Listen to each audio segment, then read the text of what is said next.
Buenas tardes, buenas noches.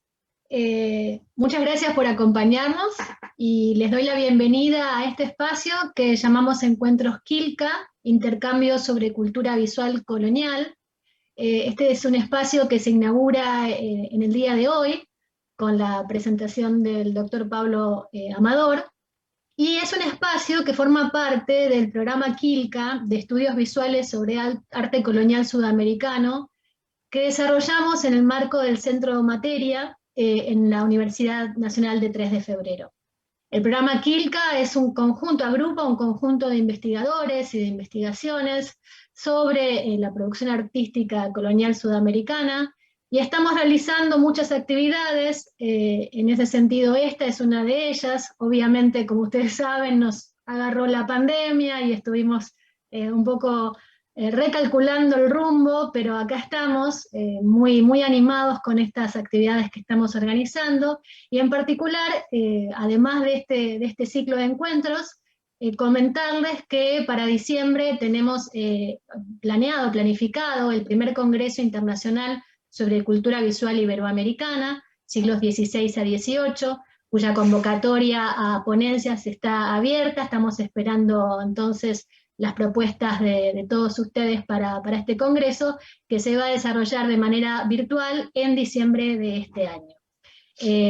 Nuevamente, gracias por estar acá. Desde el Facebook de Centro Materia estamos comentando acerca de todas las actividades que desarrollamos, las novedades y noticias, y seguramente desde ahí entonces podrán saber de los próximos encuentros que vamos a desarrollar. Yo nada más eso, darles la bienvenida, y le paso la palabra a Lucila Iglesias, integrante del programa Quilca, que les va a presentar entonces a Gabriela Siracusano y a Pablo Amador, que van a ser los que van a estar a cargo de este encuentro. Bien, gracias Agustina. Quería mencionar simplemente a los participantes y protagonistas de este encuentro, de esta conversación. Bueno, Gabriela Siracusano es directora del Centro de Investigación en Arte y Materia y Cultura de la Universidad Nacional de 3 de Febrero, Centro Materia, como comentaba recién Agustina. Es investigadora principal del CONICET, y es coeditora del libro Materia Americana, que incluye el trabajo del doctor Amador sobre el que se va a centrar este encuentro Quilca. Por otra parte, Pablo Amador Marrero es investigador y profesor del Instituto de Investigaciones Estéticas de la Universidad Nacional Autónoma de México. Es doctor en Historia del Arte por la Universidad de Las Palmas de Gran Canaria, y también es licenciado en Bellas Artes por la Universidad de Granada, especializado particularmente en restauración escultórica. Su formación en Historia del Arte y su experiencia como restaurador de numerosas obras escultóricas de origen flamenco, italiano, español y americano, se volcó en sus investigaciones, que han ampliado los conocimientos sobre los centros de producción de imaginería entre los siglos XVI, XVII y XVIII, y la circulación de imágenes entre la península ibérica, las Islas Canarias y Nueva España. Ahora también, como un poco conversarán en este encuentro Pablo con Gabriela, también expande este mapa de intercambios de la escultura en el mundo hispanoamericano hacia Sudamérica. Así que les doy la palabra a ellos para comenzar este encuentro. Bueno, gracias Lucila, gracias Agustina por estas presentaciones, y yo personalmente quiero dar la bienvenida tanto a toda la audiencia, pero en particular a Pablo Amador, un colega, un amigo de esta casa desde hace ya muchos años, y es un gran honor tenerte en este programa, en este encuentro, y con este tema, un tema tan especial, tan delicado, y que por ello quiero invitarte a que puedas explayarte, argumentar, y luego de esa argumentación yo voy a funcionar casi como un abogado del diablo. Voy a procurar tratar de ponerte nervioso respecto de muchas de las cosas que con mucho argumento vos vas a plantear. Pero bueno, no, un poco en chiste, la idea es que podamos tener este espacio precisamente para mostrar todo el avance que has tenido sobre este tema tan interesante como es trabajar desde su dimensión material, nada más y nada menos que una de las imágenes más importantes devocionales del área andina, como es el Señor de los Temblores del Cusco. Así que Pablo, te doy la palabra y te escuchamos con mucho interés. Muchísimas gracias, Gabriela. Ya sabes el amor que nos tenemos. Es que no se puede evitar. Es que cuando hay amor, ya hay amor. Igual a Lucila, otra de la Panda, y Agustina, muchísimas gracias por la invitación.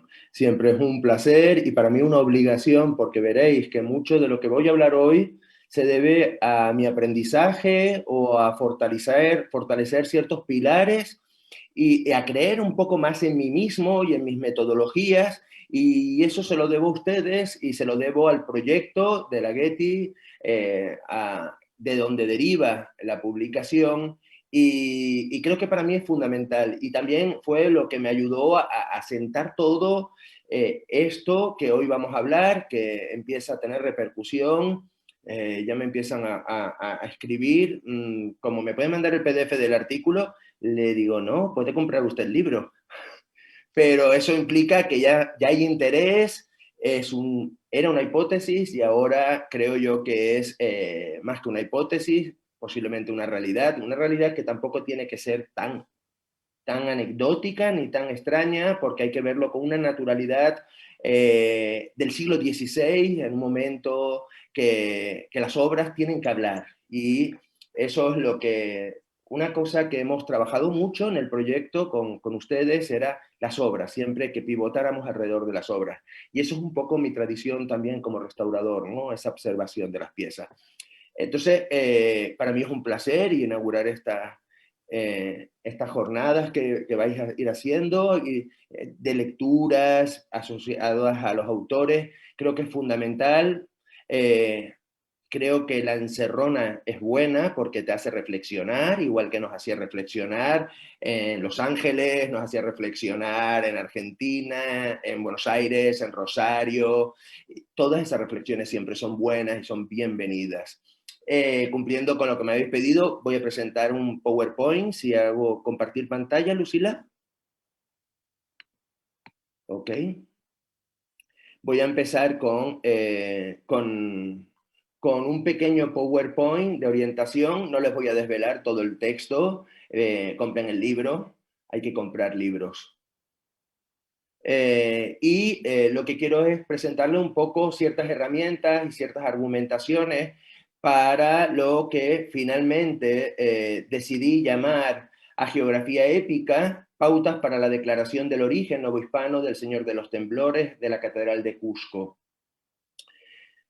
Para empezar a entender este artículo, este estudio de largo aliento, me tengo que retraer muchísimo. Me tengo que retraer incluso a mi periodo de formación y sobre todo a un momento que para mí es muy importante, que es la parte teórica de la restauración, en donde cuando nos hicieron estudiar, yo tuve una grandísima maestra, María José Martínez Justicia, que es la profesora que ha trabajado las cartas del restauro, y es una persona que verdaderamente marcó también mi trayectoria, al igual que Carmen Bermúdez Sánchez, sobre todo Carmen Bermúdez en la época de restauración, y esta frase se me quedó a mí perfectamente grabada.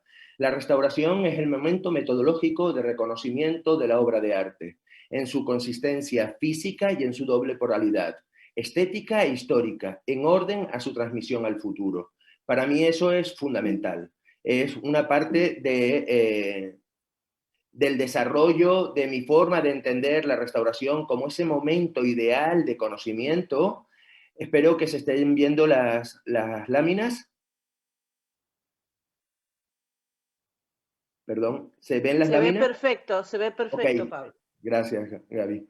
Y me tengo que retraer a los 90, al 93, y les llevo a la Mezquita Catedral de Córdoba, y entre este mar de columnas que se funde con con estos retablos, se encuentra esta pieza que para mí es ciertamente muy importante, porque es una pieza, el Cristo del Punto, que me tocó intervenir en mi periodo de formación y que me abrió también un carácter de debate sobre la valoración del arte en un mundo donde todo era Alonso Cano, José Risueño. A mí me parecía esta pieza fantástica y su materialidad. Tuve el placer, igual que otras generaciones, de intervenirlo, pero sobre todo de repensarlo y hacerlo un leitmotiv, al igual que lo que decía Brandy en la frase anterior, y un leitmotiv que para mí era importante porque era con mi carácter isleño y eludiendo una historia del arte mucho más tradicional y casi basariana, de nombres, de fechas y de artistas y de quién la hizo y que la Virgen es bonita y las 7 lágrimas o bla, bla, bla. A mí me interesaban otras cosas, y otras cosas que de lo cual tiene que ver mucho mi carácter isleño, mi nacimiento en Canarias, y Canarias como un centro de asimilación de muchas culturas. En nuestras islas hay, piensen que estamos a mitad del mundo, y en nuestras islas hay imágenes que coexisten de forma que los canarios las entendemos de una manera natural y podemos encontrar Cristos de caña con esculturas flamencas, con esculturas de los nombres propios de la imaginería española, y todo coexiste. Eso me llevó también al interés sobre las piezas, y aquí les doy algunas intervenciones que he realizado, como el Cristo de la Vera Cruz de Montilla, que ahora va al Museo del Prado, va a entrar al museo, a ese templo que parece inexpugnable, va a entrar una escultura y va a entrar un Cristo de caña. ¿Por qué no va a entrar un Cristo de caña si es un objeto que, como veremos hoy, Cristos ligeros hechos en la Nueva España, a los que me dediqué más de 25 años de estudio? A su vez, el estudiar y decidir como tesis doctoral, mi investigación doctoral, dirigida por la doctora Elisa Vargas Lugo, fallecida lamentablemente el año pasado, y María de los Reyes Hernández Socorro, una gran catedrática insular, me llevó a estudiar, pero siempre a repensar. Y una de las cosas que más aprendí fue la necesidad de ser crítico, de volver a las historiografías, porque muchas veces, y va a pasar con el Cristo de los Temblores, no se ha hecho verdaderamente una historiografía. Se hacen referencias bibliográficas, no se cuestiona nada de lo dicho, y parece una gran bola de nieve que se va haciendo cada vez más grande en función de todo lo que se va sumando, pero que tiene un problema medular, que es el origen de la propia lectura de la obra o de la interpretación primera y de sus actores.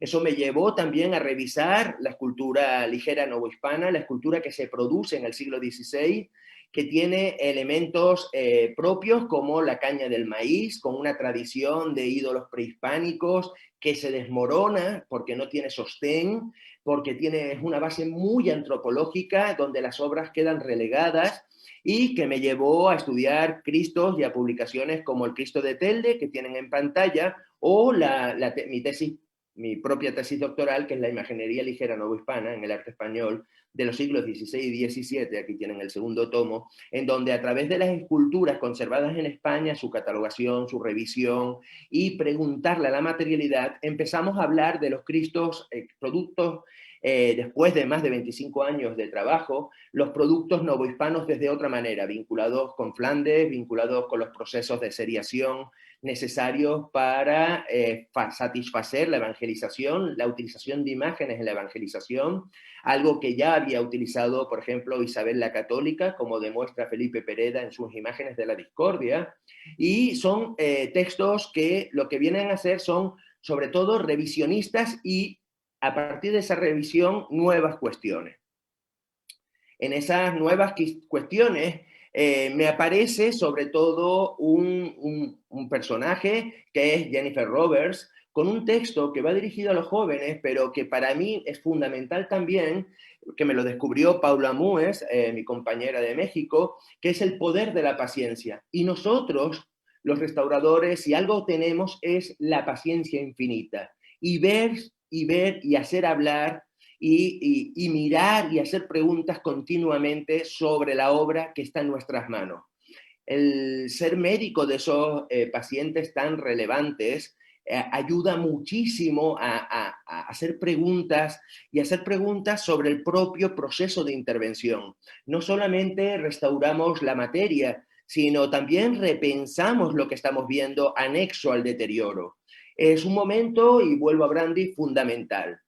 Todos esos momentos son los que he querido, y a través de lo que hemos aprendido y hemos debatido, todos esos momentos los quise llevar a materialidad y tecnología, la escultura virreinal a debate, por eso era el concepto de hablar de ella, y plantear el Señor de los Temblores. Y el Señor de los Temblores, por simplemente una intuición a la que iremos ahora. Y es parte del texto de Materia Americana, uno de los capítulos que se me encargó, un capítulo que me costó mucho trabajar, pero que es de largo aliento. Es algo que venía rumiando, que presentaba algunas veces algunas pinceladas para ver reacciones y que me llevó hasta el propio Cusco. Para mí era muy, muy importante ver el Señor de los Temblores en su capilla, en la Catedral del Cusco, y hay que decir, yo me iba a las misas temprano, disfrutaba la misa, pero también podía estar un rato viendo el Cristo sin acercarme. Ha sido muy complicado el poder estudiarlo de cerca. Gracias a Dios la procesión te da muchísimas imágenes y la documentación que fui atesorando. Fui atesorando muchísima documentación. Y el ver y el mirar constantemente. Porque para mí, desde hace muchos años, siempre me he dejado llevar un poco por la intuición, ¿no? Por el ojo adiestrado del restaurador que está acostumbrado a escanear formas, a escanear elementos que quedan en esa base que tenemos y que nos hace relacionar pronto imágenes, porque son imágenes que han palpitado en nuestras manos y que han recuperado su esplendor en nuestras manos. Y pensarlas todo el tiempo, la restauración, pensar en recuperar ese esplendor y meditar sobre ello, pensar en las tecnologías, mirar los casos, estar atento a las formas de ejecución, a las variaciones, a los detalles más ínfimos que nos lleva, lo que nos dice Brandy, pero que nos lleva también nuestra propia área, que es la restauración, y más cuando doy el salto a la historia del arte. Para mí es muy importante absorber toda esa infinidad de detalles, aunque también hay que decir que con el tiempo el disco duro de la cabeza se va llenando. Pero cuando el Cristo de los Temblores entra en mi percepción de imagen ligera a través del texto que tienen ustedes en pantalla, que es una exposición del año 92, signos de evangelización, Sevilla y las hermandades en Hispanoamérica, y sobre todo de un texto de un profesor catedrático de la Universidad de Sevilla, Emilio Gómez Piñol, al cual es un personaje que siempre me ha gustado, que nos hace ver y pensar, y que ahora hablaremos de otro libro incluso de él, que expuso estas dos fotografías. Estas fotografías las conozco desde el 94, creo que fue, en el momento que, desde el 93, desde el 94, las conocía en el 94 y él las publica en el 99. Las tenía en mi tesis, en los fondos, el principio, en ese baúl de desastres que es la tesis al principio. Las tenía por otra condición, porque están en el archivo de Sevilla, de la Universidad de Sevilla, pero él las publica y me lleva otra vez a repensar el Señor de los Temblores. Un Señor de los Temblores que ya tenía una tradición de la que vamos a hablar, pero un Señor de los Temblores que coincidía totalmente con las imágenes con las que yo estaba trabajando. Y concretamente, este catálogo aparece con mi intervención sobre el Cristo de Telde, un Cristo muy importante devocionalmente para la isla de Gran Canaria, la isla donde nace mi madre, y es un Cristo que tiene gran popularidad, de gran devoción, y esta imagen compartía infinidad de elementos con aquel Cristo. Además, también tengo otro texto del profesor Gómez Piñol que está en esta publicación, que se las recomiendo a todos los profesores, que es Nuevas perspectivas críticas sobre la historia de la escultura en Sevilla. Fue una reunión de especialistas andaluces en el Museo de Bellas Artes de Sevilla, y el profesor Gómez Piñol presentó un erudito texto que a mí verdaderamente me ha gustado mucho porque es un alegato a ver escultura y a entrenar el ojo. El ojo que tiene que ser fundamental en los restauradores y en los historiadores del arte. Las atribuciones, se titula el texto de Emilio Gómez Piñol, las atribuciones en el estudio de la escultura, nuevas propuestas y reflexiones sobre obras de la escuela sevillana de los siglos XVI y XVII.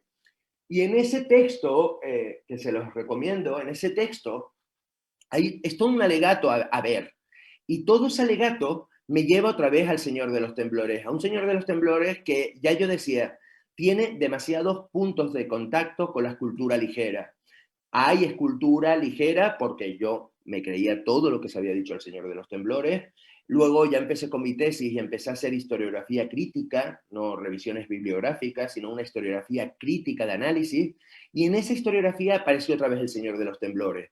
Todos esos elementos de contacto que yo estaba viendo y la falta o la ausencia de otras imágenes en el ámbito próximo del Perú, a no ser el texto magnífico de Schenone, donde en su tomo dedicado a Cristo habla de otra imagen que también fui a ver, me hace pensar en la posibilidad de ser un Cristo, ¿por qué no ser un Cristo de caña? O las concomitancias que existen entre la escultura peruana del siglo XVI con la escultura novohispana también del siglo XVI, ambos de la segunda mitad del siglo XVI. Eso, por supuesto, me lleva a la pieza, a contemplar la obra, a buscar las imágenes. Hay que decir que en todos esos años fui restaurando un buen número de obras, fui estudiando otro número mayor, más de 100 piezas, estudiadas para la tesis doctoral, como corpus, que me hicieron hablar de otra manera, que me hicieron plantear el origen de estas tallas de otras formas, y que al final lo que me llevaban era de nuevo a demasiadas, muy estrecha la relación formal entre lo que es una escultura ligera del Perú con los Cristos que yo estaba trabajando, y hasta formalmente, pero es que luego también empieza lo tecnológico. Cuando empiezo a revisar la documentación del Cristo de los Temblores, empieza ya incluso la propia tradición empieza a marcarme cuando viajo a las fuentes originarias. También hay que volver a esas fuentes, yo se lo recomiendo siempre a mis discípulos, que hay que cuestionar todo, pero hay que volver a las fuentes y leerlas con calma. Como alude, por ejemplo, Cummings, es curioso porque encontramos el famoso momento del 1650, el gran temblor de Cusco. Piensen que fueron varios padres nuestros de tiempo, y destruye, y como un cuadro que ha sido fundamental para la historiografía, cuando lo contemplo, el cuadro está dedicado a la Virgen, a una Virgen en concreto. Las crónicas hablan de imágenes que salen antes que el Señor de los Temblores, y curiosamente eso es un viernes, el sábado es cuando sale el Señor de los Temblores.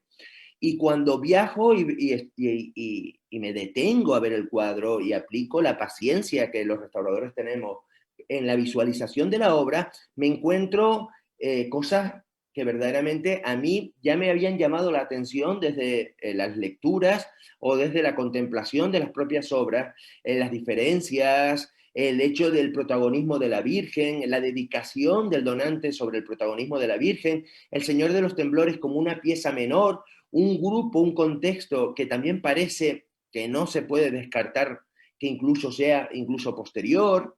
Y eso me lleva a indagar sobre las fuentes, sobre la historia del propio Cristo, su relación, su vínculo con el obispo Mollinedo, la percepción de la obra, en donde ahora es todo un ejemplo con la flor, con las flores rojas que simbolizan la sangre y que tienen un origen de nexo con los prehispánicos, pero luego lo que me dicen las fotografías antiguas del siglo pasado, del final del 19, pero sobre todo del 20, de la primera mitad del 20, es que lo que tenemos es un modelo de procesión mucho más austero que el que vemos ahora, solo con las plumas, donde está esa peana de plata que le regala el obispo, que le dice al obispo: al rey, que es una pieza muy devota, y eso me empieza a sonar a problemas con la percepción actual. Llevándonos al tema que nos convoca, la materialidad, vuelvo sobre la pieza y vuelvo sobre la historia de la pieza. Por supuesto, está Torres, el médico de cabecera, un fantástico restaurador de vieja escuela, cusqueño, que fue el médico de cabecera del Cristo.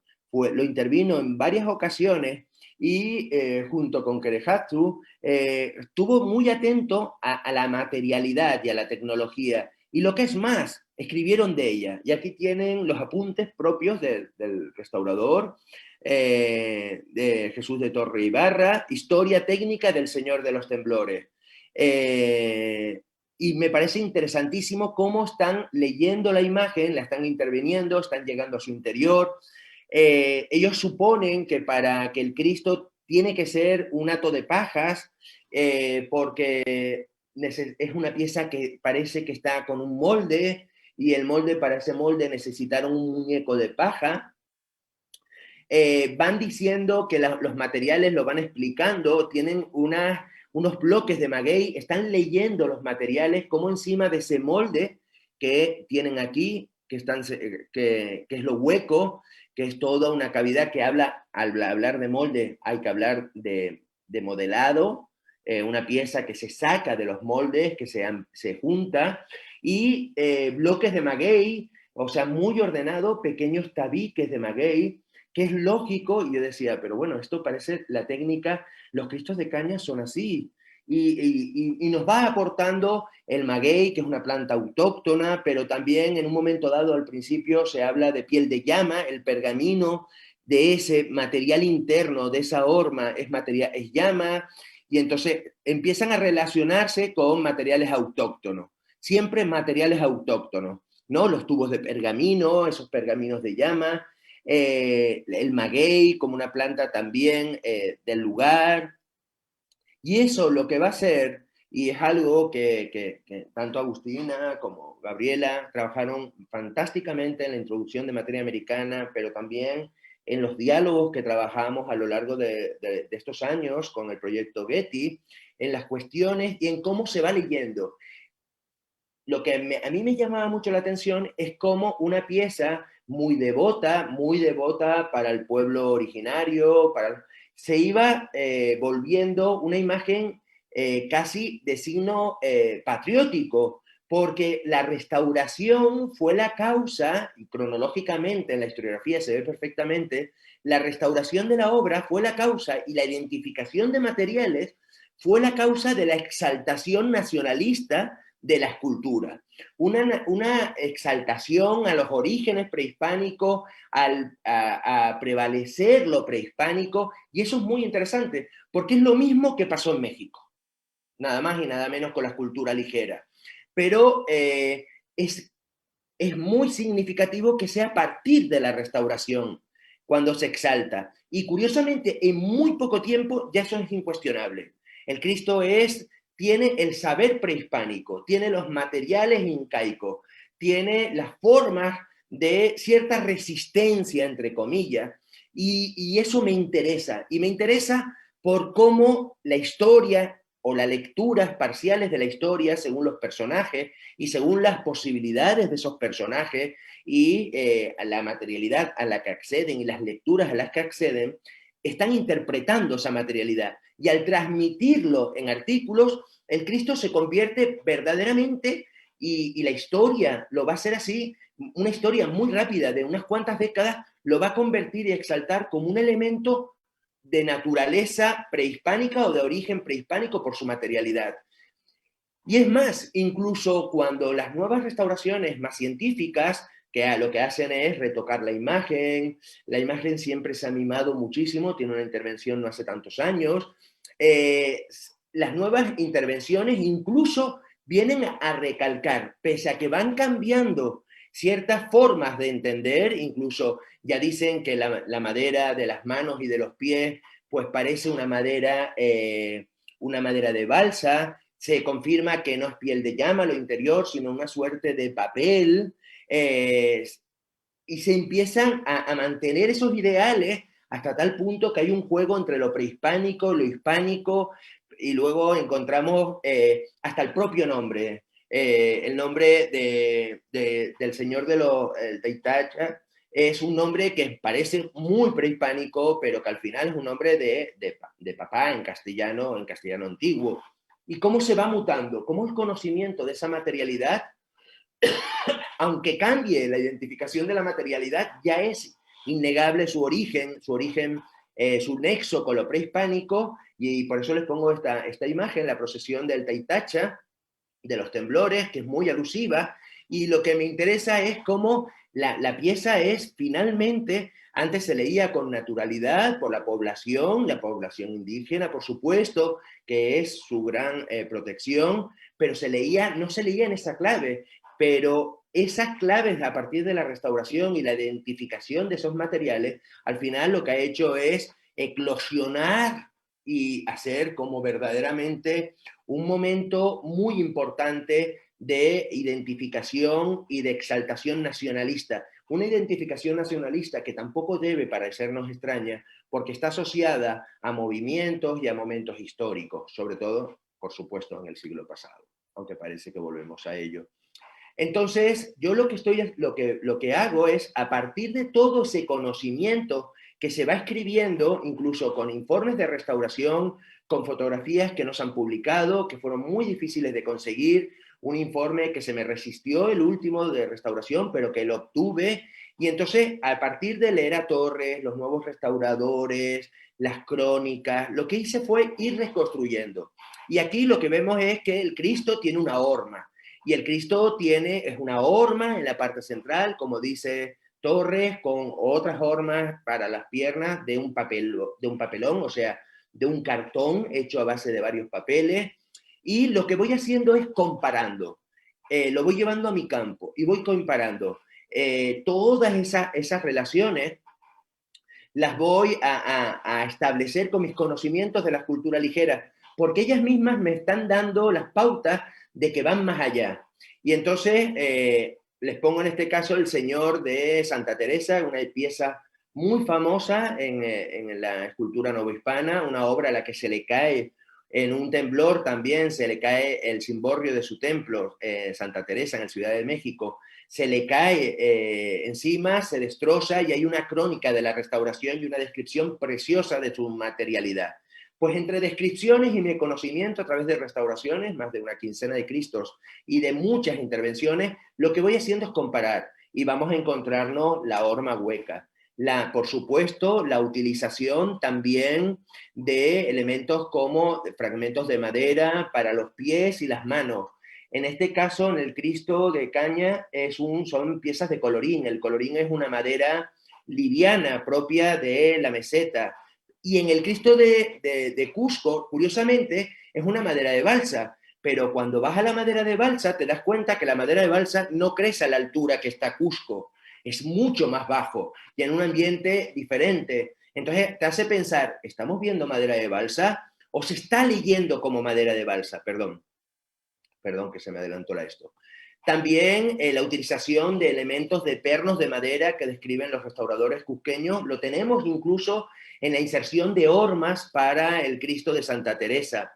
La colocación de fragmentos de caña que curiosamente lo relacionan con Quiote en el Señor de Cusco, pero y además hablan de Tauca, que es ordenado, pequeñas piezas de la interior del quiote, o sea, del tallo del maguey, del tallo floral del maguey, cuando la planta se va a reproducir, que se seca, queda muy fofo, y eso tiene el mismo uso en los cristos de caña, pero en los cristos de caña es el interior de la corteza de la caña. Curiosamente, también voy aprendiendo con mis alumnos, sobre todo con Diana Castillo. Y Diana Castillo tiene una tesis magnífica de evolución del trabajo de la escultura en el Cusco, y la producción del 16 tampoco es tan así como lo estamos viendo. Entonces el Cristo se va diferenciando. Y sobre hay también pasta, tenemos papeles, el papel hueco, esta matriz, la inserción de madera, las manos, los tubos de cartón para los brazos. y a su vez la caña sobre el cartón para darle relieve, la pasta de caña para hacer las formas y finalmente una piel, una primera parte de la piel, que es otros pliegos de papel, que también lo están diciendo y que se comparten en las dos esculturas, en los dos modelos, y que pasa en el Señor de Cusco, como les decía, de piel de llama a papel, y en los Cristos de caña son papelos o papelones o incluso papeles de reuso. Todo hay una correspondencia demasiado cercana. Y les pongo ejemplos para que puedan ver de lo que estoy hablando. Esto es una pieza muy deteriorada. Aquí tienen la horma. Luego vamos a pasarnos a las cañas del maíz. Están muy comidas, pero ahí le pueden ver. Y luego, perdón. Y luego la pasta de la caña. La pasta es lo que modela la obra. Y eso es verdaderamente muy importante, porque todo eso tiene correspondencia, a no ser que el material del Señor de Cusco es quiote. La realidad es que cuando ves el quiote y los pones juntos, el alma del quiote seca, liviana, con mucho tiempo ya desecado, es bastante complicado diferenciarlo. Además, no solamente me llevo por el Cristo Santa Teresa, comparo con otras esculturas, como el propio Cristo de Telde de 1555, y volvemos a encontrarnos toda la misma fábrica, incluso con tejidos que también comparte y que pudieron ser entendidos para el Señor de los Temblores. Todo esto conlleva a cuestionarme lo que me dice el ojo que veo formalmente, que es que estoy viendo un Cristo de caña novohispana. Claro, eso se dificulta. Aquí les presento gráficos porque las crónicas y esos informes, cuando me separo de los Cristos de caña y los relato, vuelven otra vez a los Cristos de caña. Madera ligera, cartón para hacer el alma, caña de maíz, más papel, que aquí lo tienen. Papel amate, en el caso de la horma, papel indígena de reuso, de origen prehispánico, incluso les decía reutilización, aquí fragmentos de un códice, que son papelotes, como dice la documentación, como han descubierto también los compañeros con la Virgen de Colombia, de Bolivia, que están en nuestro texto, la Virgen de Copacabana, las cañas de maíz perfectamente ordenadas, que tienen ese sentido, como lo que decía Torres, del quiote perfectamente ordenado, pero cuando vemos las fotos del Cristo de caña, las fotos de restauración, vemos que el quiote no es tan ancho, que no son recortes de quiote, sino que además son casi circulares, lo cual tiene más que ver con la caña del maíz que con el propio quiote, que tendría que ser cortado. La pasta de la caña, que también se habla y tiene esta textura, que es difícil de identificar, pese a que se le hacen análisis, algunas veces tejidos, otra vez papel amate. Y finalmente, toda esa tecnología que la voy comparando con esos papeles, con esa materialidad escrita y hasta incluso identificada. Y puede, aunque no, muchas veces tenemos el problema de no ir más allá. Entonces, como es un material ligero y parece quiote, cuando miras el quiote y lo analizas, puede darte quiote. Pero cuando haces comparaciones con otros materiales, puede establecer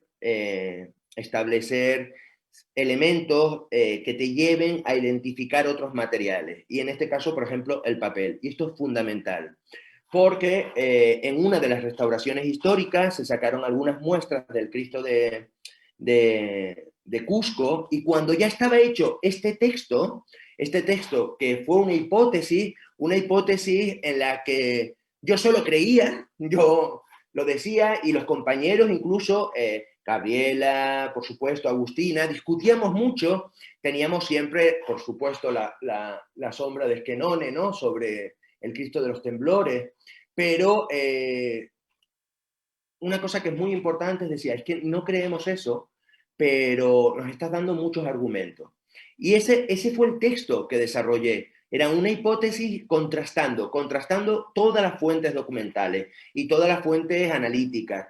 Pero entre las muestras, cuando preguntas a la obra, decían, hay una serie de muestras, ¿cuál es la que más te interesa? Pues sobre todo me interesaba una de caña o de quiote para analizarla. La muestra era ínfima, no tenía la suficiente cantidad porque son muestras, estamos hablando de medio milímetro, pero sí me sacaron unas fibras, de esa restauración quedaron unas fibras para analizar. Y esas fibras las analizamos en el laboratorio. Y cuando estás estudiando fibras, pues si no buscas o no estás planteando preguntas, y aquí va mi historia final, si no vas haciendo preguntas, puede aparecerte que es otro tipo de fibra.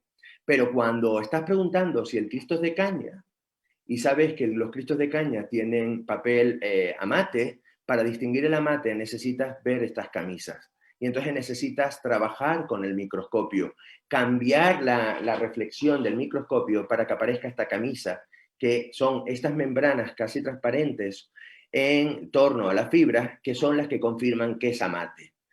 El amate no existe en el Cusco. El amate es un producto meramente neto de la cultura mexicana, ¿no? Prehispánica, y eso habla de origen.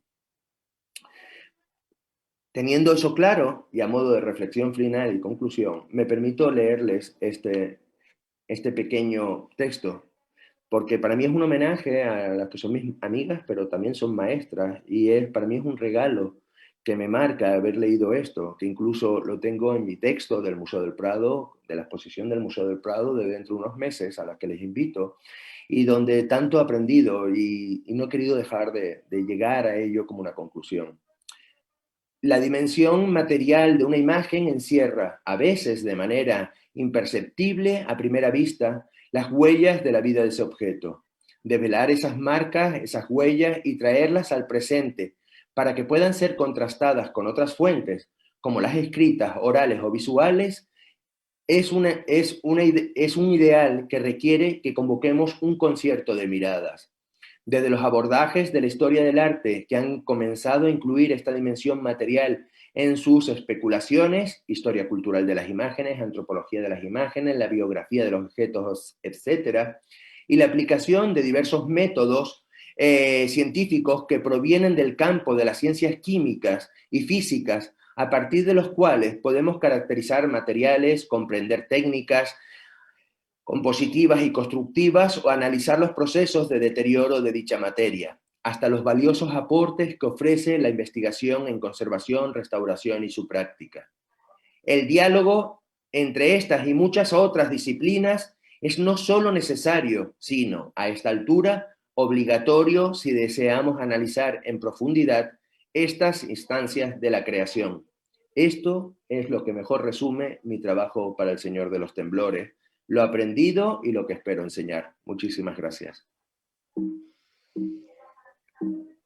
Bueno, Pablo, muchas gracias por esta clarísima exposición y compartir con todos nosotros tus ideas y básicamente el derrotero de este, ¿no?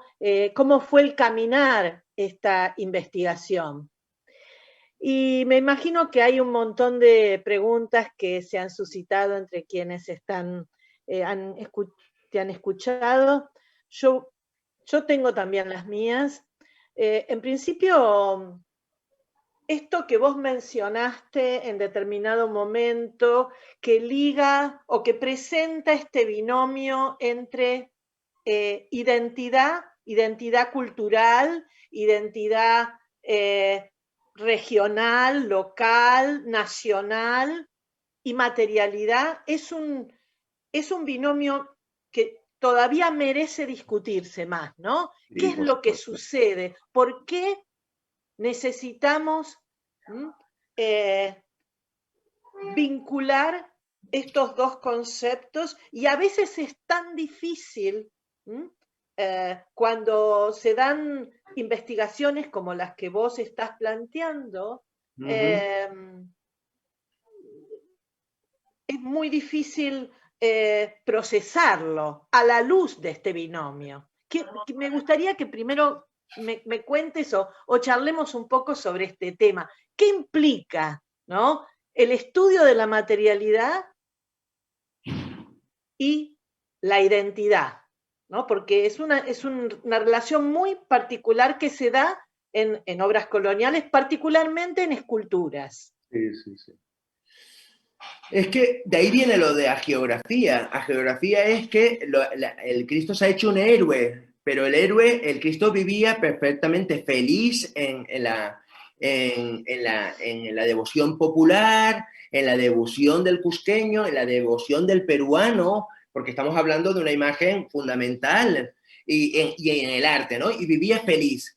Pero la geografía es cómo se va convirtiendo en un héroe a partir de los materiales. Y la identificación material, y me ha pasado con un Cristo de Laput, en una isla de Croacia, que hay un texto fantástico sobre ese Cristo, con los análisis químicos, pero al final están viendo lo que la lógica les conlleva a preguntar a los análisis científicos. Cuando llegas y dices, no, mira, para mí no, eso tiene que ser un Cristo de caña por esto y esto. Y es además, es el otro lado del mundo del Señor de los Temblores. Y pasa casi en paralelo. Los dos estoy trabajando, o trabajé los dos en paralelo, y el del output, al final, cuando cambiamos las preguntas sobre la materialidad, se pasó de ser un papelón italiano o una obra hecha por algún artista de papelón en la zona de Croacia a ser un Cristo de caña. Y al buscar las preguntas del Cristo de caña y la relación con América, aparece el donante en la documentación, porque miras otras documentaciones. Pero la materialidad es muy importante, porque la materialidad verdaderamente, y tú, nadie mejor que tú, ¿no? Y hablando de colores y la significación, yo no llego a la erudición de tus textos sobre el color, pero ciertamente se busca ese concepto de lo patrio, ese concepto de lo local que se convierte en patrio porque es local. Y es curioso, Ahora, porque luego vamos a tu Cristo de Salta y es muy patrio, pero tiene que ser el español. claro, claro. Ahora, eso no debería, este tipo de estudios, digo, no debería poner en riesgo la identidad, lo que significa para los pueblos, para los devotos, esa imagen, ¿no? Siempre hay como un temor. Yo creo que al revés, que esto debería poder abrir nuevos interrogantes y darle una dimensión muchísimo mayor a estas piezas. El Señor de los Temblores es una imagen importante y lo va a seguir siendo, más allá de que ahora sepamos, ¿no? O podamos arrimar una hipótesis respecto de su origen, ¿no es cierto? Sí, totalmente. Ahora, Pablo, tengo otras preguntas que van ya a la cuestión del cruce metodológico entre la conservación y mucho de este conocimiento tecnológico y material que vos estás planteando con las maneras en que los historiadores del arte, vos también lo sos, trabajamos en estos casos. Entonces la pregunta que me surge primero es, ¿y cómo? ¿Cómo es que, ok, tiene un origen novohispano, yo lo acepto, lo entiendo? Ahora, históricamente, ¿cómo sucede esto? ¿Es que se enviaban a España y venían al virreinato del Perú? ¿Es que había una suerte de camino, ¿no? De camino entre virreinatos? Eso pareciera tener sus problemas desde el punto de vista de lo que sabemos, cómo era que circulaban. Esa es una pregunta que tengo. La segunda pregunta que tengo es, o mejor dicho, primero te quiero escuchar con esto, luego avanzo. Una investigación, conocía la pregunta, decidimos que no podíamos meterla en el texto porque se nos alargaba demasiado, porque conlleva otra investigación, una investigación abre otras investigaciones. Lo cierto es que la producción de Cristos ligeros, estamos hablando de Cristos de 6 kilos, y de Cristos que además ahora vamos entendiendo cada vez más por la documentación. Sabemos, por ejemplo, que muchas veces llegaban desarmados los brazos viajaban desarmados los brazos. Además, en otras ocasiones tenemos documentación que sabemos que en sus cajas también se aprovechaban para ir metiendo, pues que si panes de plata, que si también para el contrabando, o sea, tampoco vamos a ponernos así. Pero si vamos al estudio de esas imágenes que yo, por ejemplo, he hecho de los viajes hacia España, eran muy frecuentes que viajaran dentro de los equipajes de los indianos, de los retornados. Era muy, muy importante. Creo que tenemos que mirar la corte religiosa del Cusco, sobre todo en la década de los años 60, porque estas piezas, que además incluso llegamos a saber ahora, a través de documentación encontrada por un colega en un archivo de Jerez, de la frontera, en Cádiz, que incluso llegaban sin policromar algunos, para que se policromaran en España, cuando una vez se ensamblaran. Entonces hay muchas variaciones, muchas fórmulas de transportar estas obras. Y eso es importante de que lo tengamos en cuenta. Entonces, es muy frecuente que los obispos viajaran con ellos. Además, por ejemplo, son Cristos que fueron muchas veces regalos a nobles o regalos a obispos. Y estamos hablando de nobles tan importantes como el duque de Lerma, nada más y nada menos, que le hace toda la iglesia de Lerma dedicada a su Cristo. O el obispo de Burgos. O sea, es que las obras viajaban más de lo que pensábamos y viajan con más facilidad. Claro, tenemos un problema y sabemos las normativas y la realeza, lo que marca, pero estás revisándole los baúles a los obispos, a los letrados, a aquellos personajes que llegaban, que además se le levantaban arcos triunfales, se le levantaban, le vas a revisar su equipaje, y en su equipaje, no es muy distinto como sucede hoy. Exactamente. No es muy distinto lo que sucede hoy, ¿no? Con la valija diplomática. Exactamente. Probablemente no se vieran. Exacto. Y en esas valijas, que sí la hemos documentado para otros casos, viajaban estos Cristos.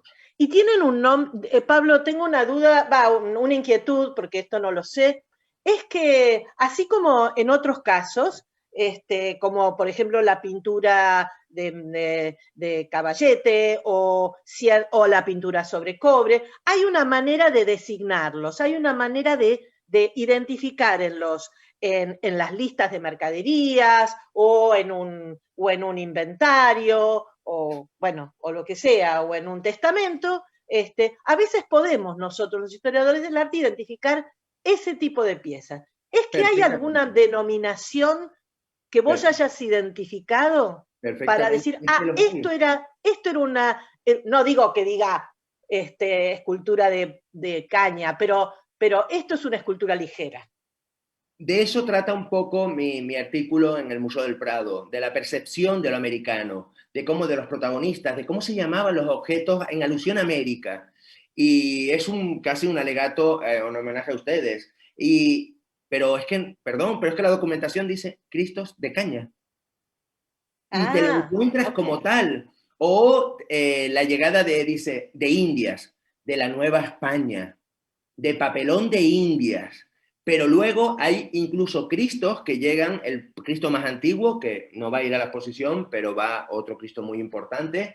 Pero el Cristo más antiguo, tenemos una crónica de 1553, porque es un Cristo que se vende en plaza pública, en Jerez, y están diciendo, los frailes cuando lo adquieren, están haciendo comparaciones con el Cristo de los mismos frailes, de los dominicos, en la Ciudad de México, a través de los textos de Dávila Padilla, y dicen que su Cristo, aunque no se vea porque está hecha, el color lo cubre, en su interior están las cañas de las canoas de los indios.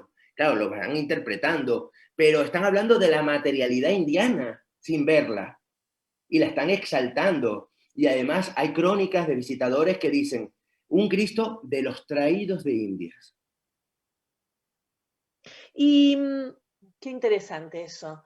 Pero está la caña también mencionada, la caña también mencionada. Y hay un Cristo de 1600 que dicen, hecho de coral.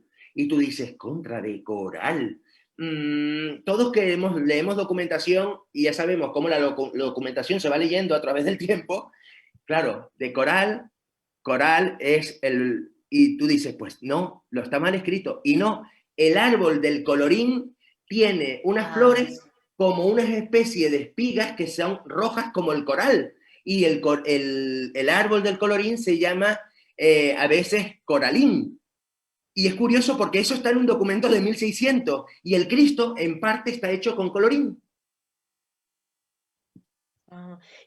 Pero no has podido encontrar en documentos cusqueños o del área algo que te dé el indicio, o no solamente en documentos, que bueno, veo que me estás diciendo que no, sino también si habría algún indicio en alguna crónica que dé cuenta de algo vinculado a este tipo de imaginería.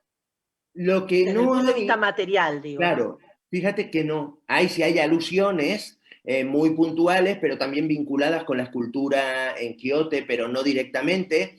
Pero lo que hay son ausencias, mientras que de otras piezas sí lo hay, como descubre Diana Ser, de este no hay.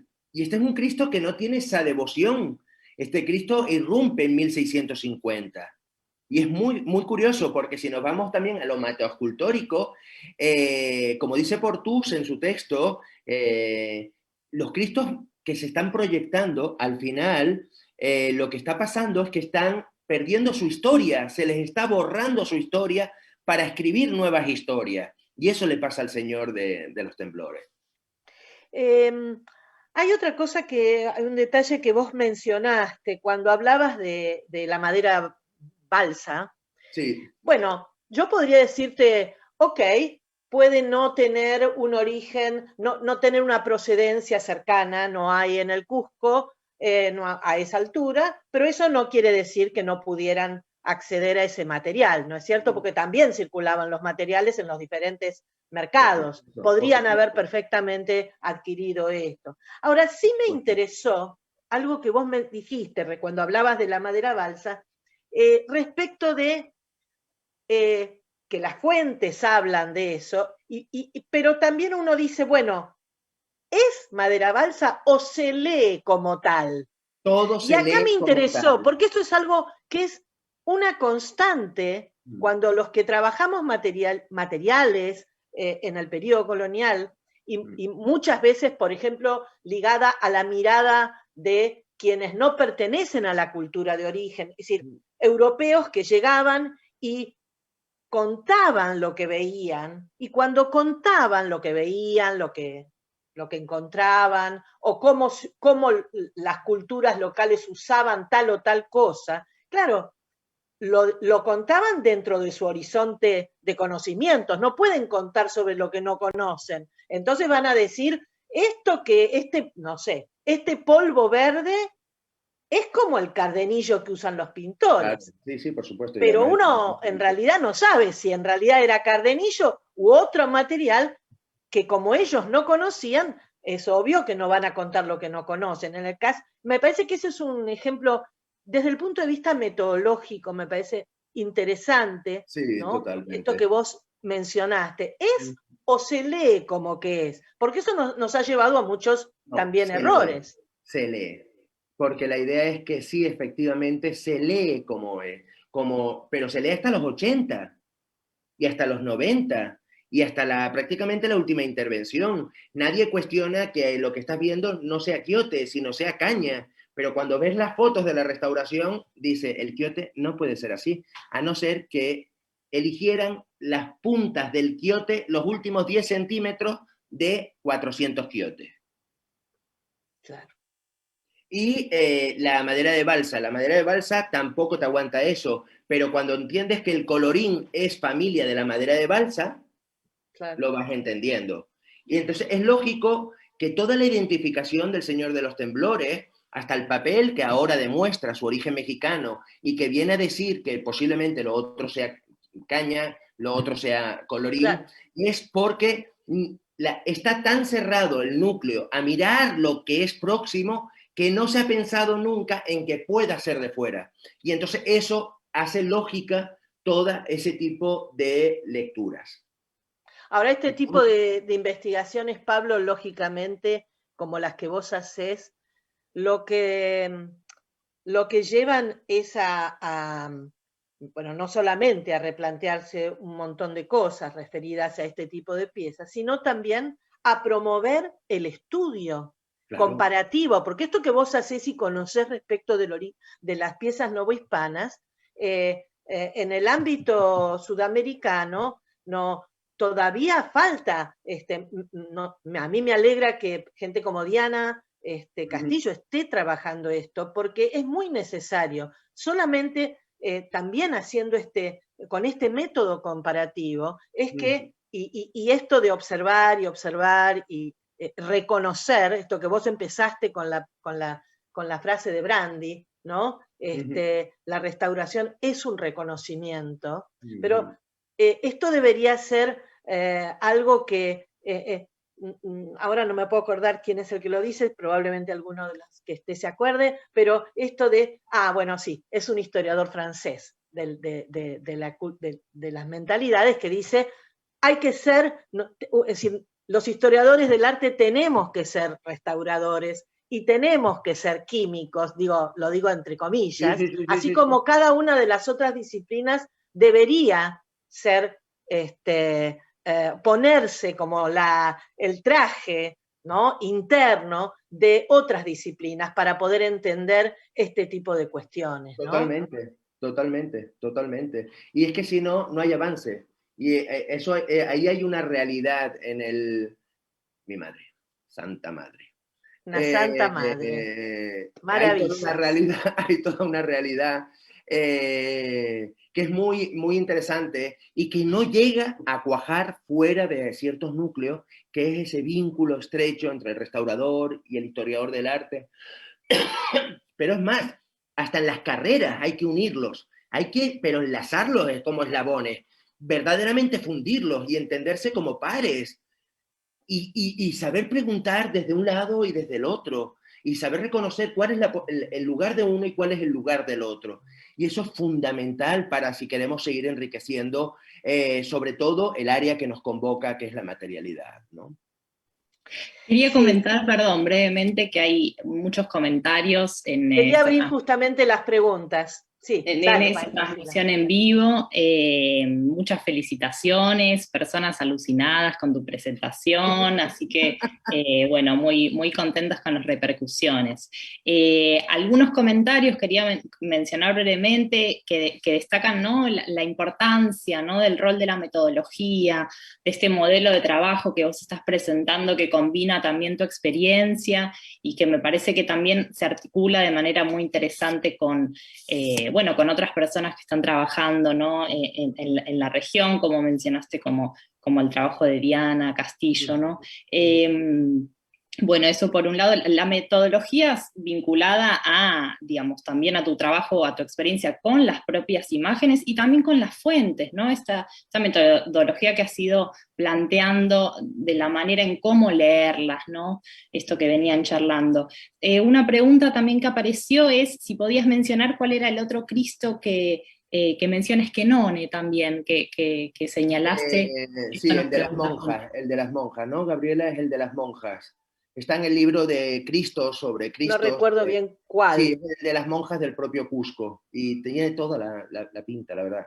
Es que Quenone era un grandísimo maestro, tenía un ojo privilegiado.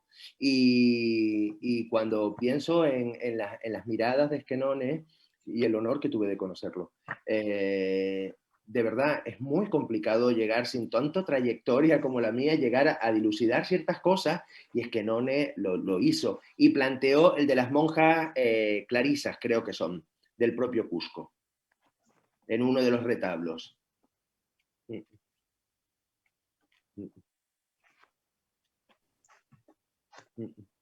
¿Alguna otra pregunta? Hay una cosa que sí me gustaría decir. Todo puede parecer ahora, Silvana, todo muy fácil y puede parecer fácil, pero la verdad es que fue complicado. Y piensen ustedes, todo es, para llegar a una pregunta, es decidir qué materia quieres y qué materia te va a definir finalmente que la obra te va a confirmar tu hipótesis. Y es, ¿qué hay? Hay una fibra de papel, esa fibra. Algunas micras, nada más, de corte de restauración. efectivamente ahí apareció. Todo va enfocado a la pregunta, no es picar una imagen, ni mucho menos, porque no se hizo. No entendamos eso de ninguna manera. Se aprovecharon muestras y hay una cosa que es fundamental, que es la pregunta. Todo el texto te lleva a preguntar esto, ¿y cómo resolverlo? Esto. Y además, a mí me parece que está también en clave o en sintonía con otras investigaciones que actualmente se están llevando a cabo y que tiene que ver con que el mundo colonial, de la América colonial, era un mundo que circulaba, era una circulación de objetos, no era un mundo estático, muy por el contrario, era que iban, que venían, que circulaban, que se vendían, que se llevaban, como vos decías, en las maletas. Así que esto también está en sintonía con esta circulación y esta biografía de los objetos que en los últimos tiempos ha cobrado mayor interés para muchas investigaciones, especialmente en la gente joven, que comenzó a romper un poco las fronteras de, bueno, esto es lo típicamente cusqueño y esto es lo típicamente mexicano o ecuatoriano, y entenderlo también como un mundo de circulación objetual mucho más amplio, mucho más interconectado de lo que se creía hasta no hace tanto, ¿no? Totalmente, totalmente. Y es que hay que ir a mirar también lo que declara esa gente y lo que tenía esa gente y cómo esas piezas, y además nos sobreviven y lo sobrevivieron a ellos y se van y tienen una trayectoria, y ustedes hablan de la vida, de las imágenes, cómo se separan de sus dueños primigenios, cómo pasan a otros, y al final cuando persigues eso te das cuenta de que están en un momento dado con una persona en otro lugar totalmente, porque muere. El Señor muere y y manda el Cristo a España porque murió y muere en tal sitio. Y tú dices, pero entonces, ¿esto cómo es? Yo tengo documentos de monjas que están diciendo que su Cristo, que le están pidiendo permiso al rey para colocar un Cristo que llegó por bienes de difuntos desde Indias hacía unos años, una década, y que lo quieren utilizar para ponerlo en el retablo mayor. Claro. Y te están diciendo Indias, y te están diciendo que el Señor ha muerto, o sea, y no te dicen quién es el Señor, pero es que están transitando, las piezas transitan. El de Croacia es un señor que comercia con la corte y acaba llevando un Cristo de caña a una isla de Croacia. Porque son esos objetos ricos, esos objetos preciosos.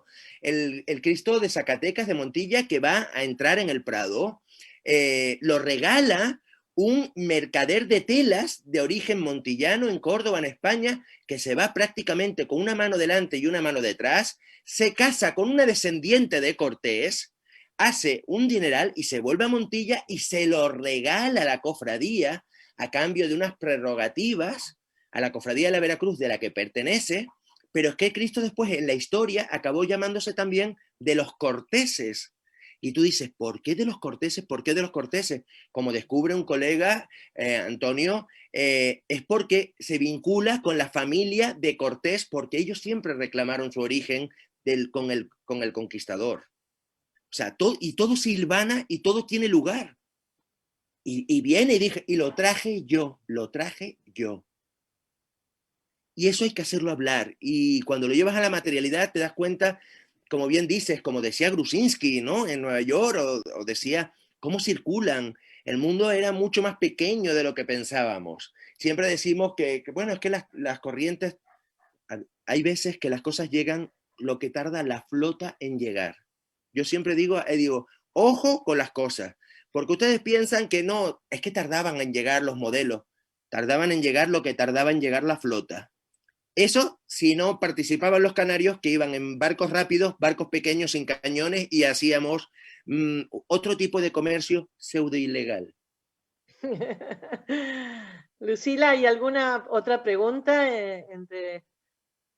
Sí, preguntan también en el Facebook, una compañera también del Centro Materia, Vanina Escoquera, pregunta si hay relatos o algún relato vinculado a la materialidad de estos Cristos, Sí. algún relato milagroso, ¿no? Vinculado particularmente con la materialidad. Bueno, el de Santa Teresa Ixmiquilpan que comentaste, justo tiene, ¿no? Bueno, las monjas de Santa Teresa tienen hasta como reliquias los fragmentos del Cristo actualmente, o sea, los fragmentos de la restauración. Pero sí, pero es curioso porque volviendo a metaescultura, a metapintura, que yo lo llevo a metaescultura, los Cristos, por ejemplo, de Cañas se apropian mucho de las leyendas del Cristo por antonomasia español, que es el Cristo de Burgos. El Cristo de Burgos, la materialidad es fundamental, porque además es cuando los viajeros lo tocaban y notaban la piel de la que está hecha, porque es una piel de animal de la que está hecha el Cristo, tiene. Y estos Cristos también se nutren y se apoderan de esas tradiciones del Cristo de Burgos. Un Cristo de Burgos que además está llegando por imágenes, pero también por cientos de miles de libros a América, de la historia del Cristo de Burgos. Por eso los Cristos de caña son ligeros, flotan. Pero el flotar está vinculado con la historia del Cristo de Burgos. Se apropian, pierden sus historias originarias para generar nuevas historias que lo que hacen es desequilibrar la balanza devocional en su favor. Y hay piezas que han perdido sus orígenes, pero sí son materiales milagrosos. Incluso hay veces que se cuenta de, bueno, para que se hagan una idea, no nos vamos a ir tan lejos, ahora que hay una gran exposición sobre reliquias. Cuando yo restauré el Cristo de Telde, se supone que era un secreto, y al parecer fue un secreto a voces, que se iba a trasladar a un centro médico para radiar. Cuando llegamos al centro médico, bueno, fuimos portada de todos los periódicos, hasta las viñetas de cómic trataron sobre el Cristo de Telde en la seguridad social. Y estaban compinchados la mitad de la gente para llevar manzanilla, tilas, o sea, todo el hierbajerío que puedes imaginar se lo llevaron al hospital para pasarlo por encima, porque saben que las rosas y todas las hierbas para infusiones que toquen el Cristo son milagrosas. Y bueno, aquello, imagínense, y yo, claro, yo me tuve que callar, porque la devoción es una parte que nosotros respetamos fundamental. Yo le dije, tengan cuidado, pásenle un poquito, pero tampoco le eches todo pero manzanilla, tila, pétalos de rosa para hacer té, y eso lo he vivido, y eso está hablando de la materialidad de la imagen. Pablo. Y, dígame. Perdón, no, querías decir algo más. No, sino de esas hay muchas y hay algunas históricas en función de lo que dice Vanina, que es muy interesante la pregunta, y sí hay otras, hay otras, y en México incluso hay restos de Cristo que son reliquias, para que se hagan una idea. Ahora, ya que estás justamente hablando de este caso, mencionaste la presencia, bueno, la presencia en los informes, del vínculo con el ñuxchu, que es esta flor, porque, bueno, Sí, quienes están escuchando deben saber, el Cristo de los Temblores es negro, tiene una coloración negra, lo cual no quiere decir que sea negro en su, ¿no? Internamente en el material, pero me gustaría saber primero tu opinión sobre esto, cuál es tu hipótesis respecto de ese color, qué incidencia tiene el tema del ñuxchu, que lo bañan a él cuando sale en procesión, yo lo he visto, totalmente bañado en el ñuxchu, y si tiene alguna incidencia, materialmente digo, en el color que tiene. Sí, totalmente. Genial la pregunta. Gracias, Gaby. Por supuesto, interactúa porque le suelta una sustancia. Los restauradores ya hablan de ello, entonces hay un proceso ahora de conservación siempre continua de la imagen para que no siga ennegreciéndose. El Cristo no es negro. A ver, el Cristo no es negro, no habían Cristos negros, o no conozco yo Cristos negros. El de Esquipula incluso se está diciendo en las crónicas del momento, en los documentos del Cristo, de la historia del Cristo, por ejemplo, de Esquipula, que es un famoso Cristo negro hispanoamericano, se está diciendo que se está volviendo negro. Si vamos a caballo entre España y América, la Virgen de Candelaria, se está diciendo, las crónicas dicen que se está ahumando por porque tenía 20 y pico lámparas de plata de 1 metro de diámetro de India, todo el día encendidas a su devoción. Y el Cristo de los Temblores también es lo mismo. sabemos que además está comprobado y está constatado por las fotografías antiguas, pero también por las modernas de restauración y porque los propios restauradores lo dicen, como al quitarle el paño sobrepuesto, porque el Cristo lleva su paño de pureza original y se le pone el sobrepuesto, aparece el cromatismo, pero eso ya es parte de la historia del Cristo y eso lo debe decidir los restauradores con la propia población. La planta sí afecta porque sí, en cierta manera sí mancha, pero el protocolo que están siguiendo de intervención del Cristo lo que hacen es que no lo afecte ya. Ya el Cristo ha tenido una limpieza, se ha rebajado sustancialmente el color de percepción, el negro ese de percepción, y se contempla más próximo a lo suyo, pero siempre dentro de ese tono moreno que es propio ya de la mentalidad local y de la, Eso es muy interesante también. de la percepción local, ¿no? Claro. Y eso lo Porque vivimos esto nos mucho. lleva, nos retrotrae a cómo empezó este diálogo en el cual yo te mencionaba esta relación entre materialidad e identidad. Los colores de las policromías, ¿no? de las carnaciones, que muchas veces son morenas o negras, también ponen en juego estas identidades, esta necesidad de identidad local, ¿no? Claro, no, por supuesto. Y es muy importante saber diferenciar el estudio científico que se puede hacer, ¿no? Y las conclusiones a las que podamos llegar, y que esas conclusiones no vayan en detrimento de la fe, de la devoción, esas cosas corren por otro carril, ¿no es cierto? Sí, la devoción del Cristo, el amor incondicional, eso es impenetrable. Eso está fuera de nuestras manos. Yo lo que hago es conmoverme, la verdad, porque es sustantivo, ¿no? Nosotros hacemos otra área que no discute nada con eso, porque que se sepa que el Cristo es mexicano, que no es oscuro, eso es en nuestra área de conocimiento. Para ellos lo valoran, pero el Cristo es el Cristo, y el Cristo va más allá de lo que digamos, si es de un lado o es del otro, si no es peruano y es mexicano. Al final el Cristo, la devoción prevalece por todo, porque la has mamado desde pequeño. Has crecido a sus pies, y eso te lo digo yo porque vengo de ese ámbito. Y entonces decía muchas veces Portus, por ejemplo, dice, esas imágenes que la antigüedad no son reconocidas como tan bonitas, pero el carácter antiguo también le sobrepone. Y entonces es nuestras devociones, además todos llevamos como hasta los que no son católicos, siempre están como son señas de identidad casi más allá de la religión, de lo nacional, como la Virgen de Guadalupe, por ejemplo, ¿no? Claro. Tú puedes ser Pablo, o no, pero eres guadalupano. Me cuelo en esta conversación, agradezco la verdad, genial todo lo presentado. Quería hacer mi propia pregunta en relación con cómo ves el futuro de esta investigación, o sea, ¿qué caminos se abren a partir de esta propuesta que estás haciendo? ¿Es que habrá otros Cristos también no hispanos en el Virreinato del Perú? Lo hay. En el mismo texto, unas páginas antes, aparece una foto de un Cristo que se intervino en Tipón hace unos años. Fue una foto que se me cedieron y es un Cristo de caña de la cabeza a los pies morfológicamente. O sea, estoy seguro que es un Cristo de caña, porque además un Cristo de caña es una tipología de Cristo que hay infinidad de ese mismo molde, que es el taller de los grandes Cristos. Y hay tanto en México como en España y ahora en Perú. Pero yo creo que lo que va a hacer sobre todo el texto es abrir la percepción a mirar, a decir, comparemos con otras cosas más allá. Es lógico que lo hagamos con lo próximo, pero no nos cerremos a otras cosas.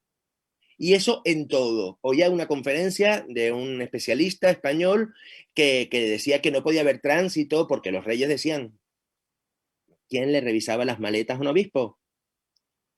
El Señor de los Temblores es ejemplo. Y el ejemplo lo que yo creo que va a servir a que nos abramos a la hora de percibir la materia y de percibir esas esculturas y entender que el mundo era más pequeño de lo que pensábamos. Bueno, ¿alguna pregunta más? Lucila. No sé Bueno, si- no, felicitaciones de vuelta, personas destacando también la importancia, ¿no?, del trabajo interdisciplinario, de los cruces, ¿no? Acá una compañera, Eugenia Tomasini, también del Centro de Materia, destaca, ¿no?, la importancia de este trabajo, de este cruce de miradas. Así que bueno, ¿querés avanzar con alguna pregunta más, Gaby? O... No, quiero simplemente agradecerle a Pablo este diálogo, que es, bueno, siempre es un placer poder dialogar con él y en esta instancia que lo hayamos podido ampliar, algo que hemos tenido tantas veces, este tipo de charlas de manera más privada, que se haya podido ampliar a todo el público para mí y que sea desde que hayas aceptado esta propuesta desde el programa Quilca del Centro Materia, me llena es un honor para nosotros, como te dije al principio, pero además mí. ha sido un gran placer, muy didáctico y ojalá que pueda abrir nuevos interrogantes para todos aquellos que nos interesamos por la cultura visual hispanoamericana, ¿no? Así que bueno, de mi parte, muchas gracias. Para mí es verdaderamente un placer que hayáis contado conmigo, que me hayáis tenido fe, que hayamos discutido tanto, que me habéis enseñado tanto y haberlo derramado, porque salió como un torrente finalmente después de tantos años en el libro Materia Americana, que tanta repercusión tiene y que creo yo que es un parteaguas, y así lo planteo en mi texto del Museo del Prado, que creo que somos otro pilar de la historia del arte. Gracias. Y una historia del arte mucho más plural y mucho más rica y con mucho más matices. Y desde mi punto de vista es un placer siempre trabajar con ustedes, seguir aprendiendo, seguir aprendiendo, seguir aprendiendo, que escuchéis mis locuras, que disfrutemos de las locuras de todos y compartirlo, compartirlo. Gracias. Bueno, muchas gracias a ambos por participar de este primer encuentro, de abrir estos encuentros Quilca. Muchas gracias también a las personas que estuvieron acompañándonos desde la transmisión, por seguir este encuentro. Y bueno, y estén atentos también a futuras noticias a través del Facebook del Centro Materia y de futuros encuentros también Quilca que promovemos desde este espacio. Así que bueno, muchas gracias por acompañarnos. Gracias, Lucía. Muchísimas gracias, Agustina. Muchísimas gracias a todas. Un enorme beso desde el centro del mundo, las Islas Canarias. Vengan a estudiar aquí, vengan a estudiar aquí. Gracias.